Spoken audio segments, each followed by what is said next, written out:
Hey guys, welcome back to my channel. So the other day I was just thinking about things and how much I love to be at Disney World and how it's, it kind of bummed me out a little bit knowing that right now at this time I can really only go like once a year, sometimes not even once a year, just because we all know how expensive it is. And so the other day I was just thinking like how much fun it would be to just go to Disney World and not go to the parks, because sometimes the parks, they could be one of the most expensive parts depending on where you're staying. So I was just thinking about how fun it would be to just have kind of like a Disney staycation where you go down, you go to Disney World, you pick a resort, and you don't go to any theme parks. Because if you think about it, there are seriously so many things to do in Disney World without going to the parks.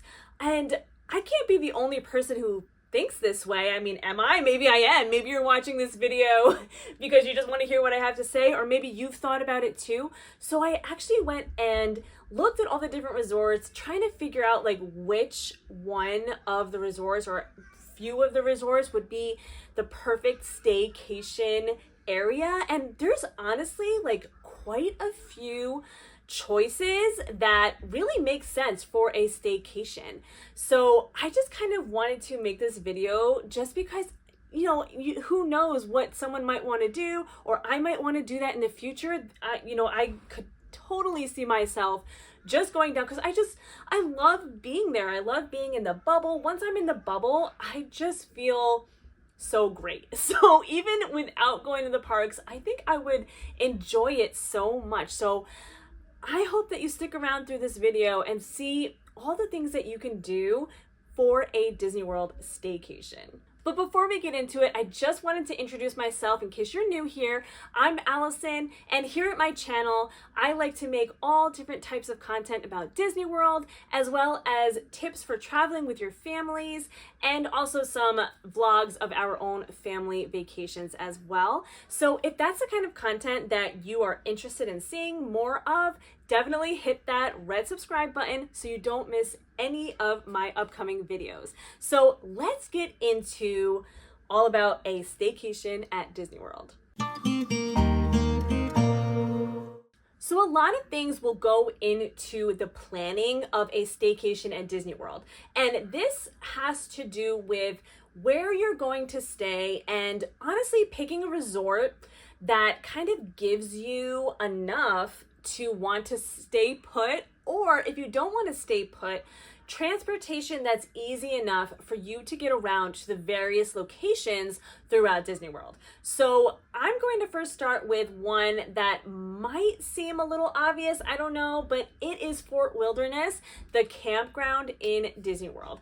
The reason why I think this is the perfect place is because there are so many things to do inside just the campground itself.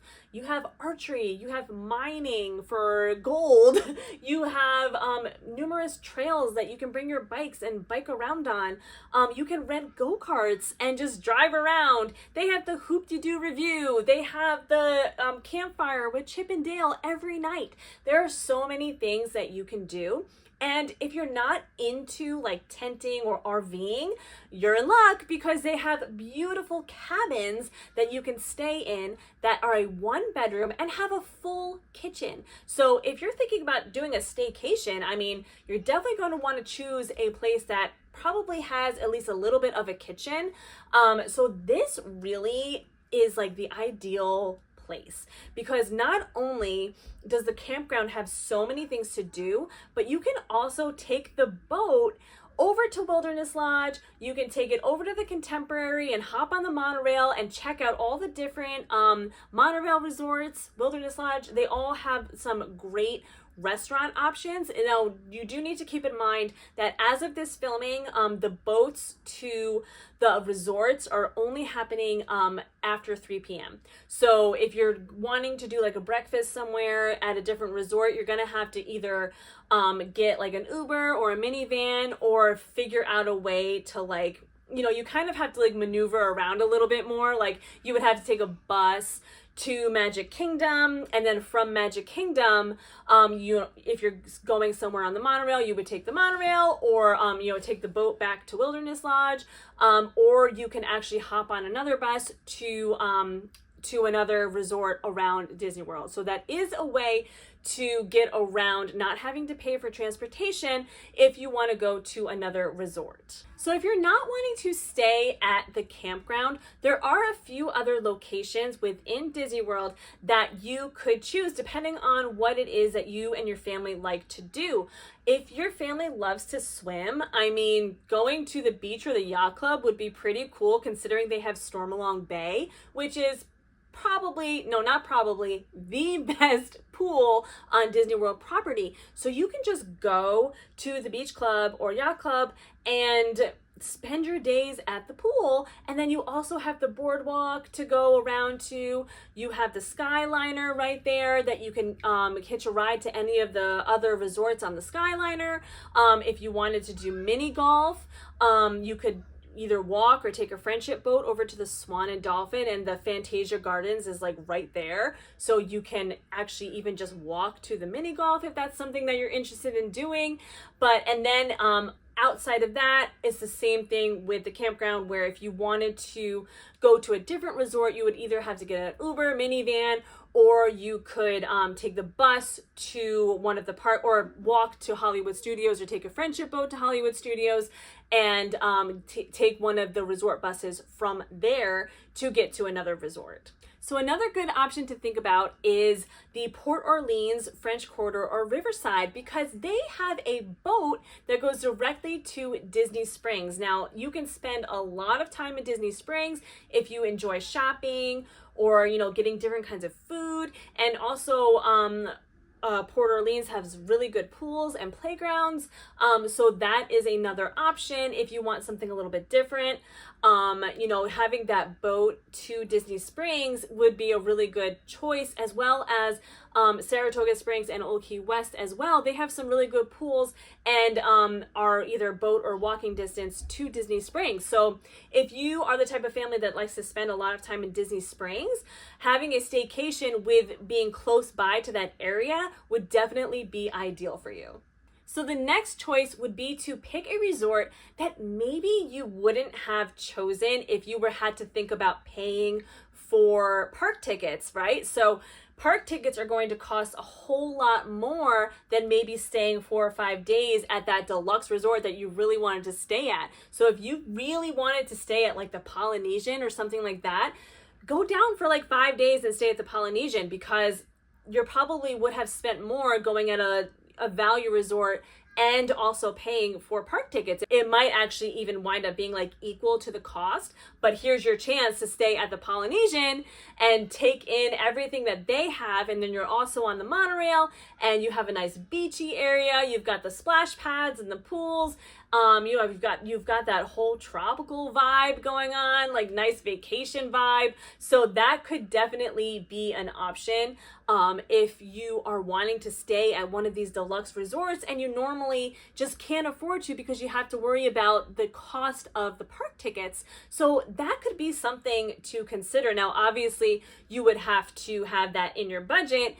But again, having the staycation, it also doesn't really matter how long you're there for. I mean, if you're going to the parks, you obviously want to stay there for long enough to enjoy all 4 parks. But if you're only going to be doing a staycation, you could only stay for 2 or 3 days and just finally get that deluxe resort that you've been wanting to stay at so bad. Just go down for a few days and stay there, and don't have to worry about any of the park tickets.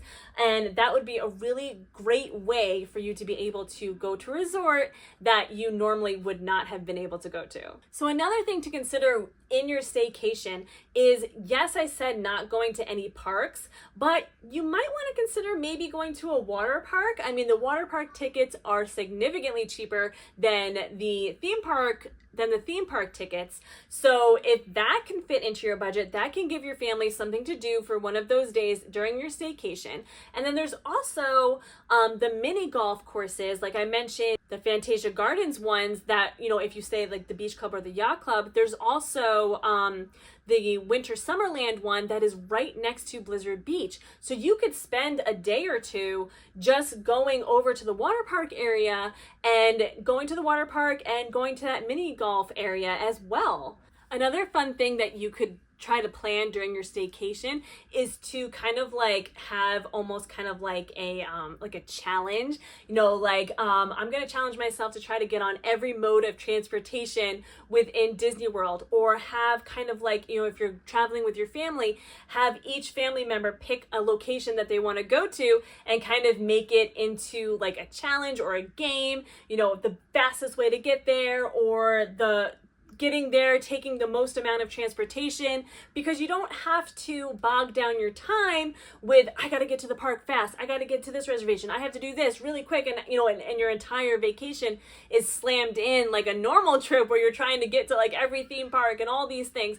You kind of have that time to kind of like have some fun with your family, you know, make some games, some trivia, you know, things like that to kind of make your trip a little bit more fun and entertaining without having to go to the parks. So that could be a fun way from like, okay, we're staying at Fort Wilderness and we want to go to dinner at the Riviera. So let's try to figure out like a crazy way to get there, right? So you're going to take the bus over to Animal Kingdom and hop on that bus over to, you know, whatever resort, and then you're gonna walk from this resort to the Skyliner and then finally get to the Riviera, you know, just kind of like make it like an interesting way to do things. I think that could really be a fun way to spend your time. So that does it for this video. It was just a quick little video that I really wanted to make because it has been on my mind recently about trying to figure out a way to do a staycation down at Disney World. So if you are considering this or you've done it before, please leave me a comment and let me know if you're planning it, or if it's something that you're interested in doing, or if you learned, or if you had any new ideas from this video. I'd really love to know. And if this video helped you in any way, please give me that thumbs up and don't forget to subscribe. And until next time.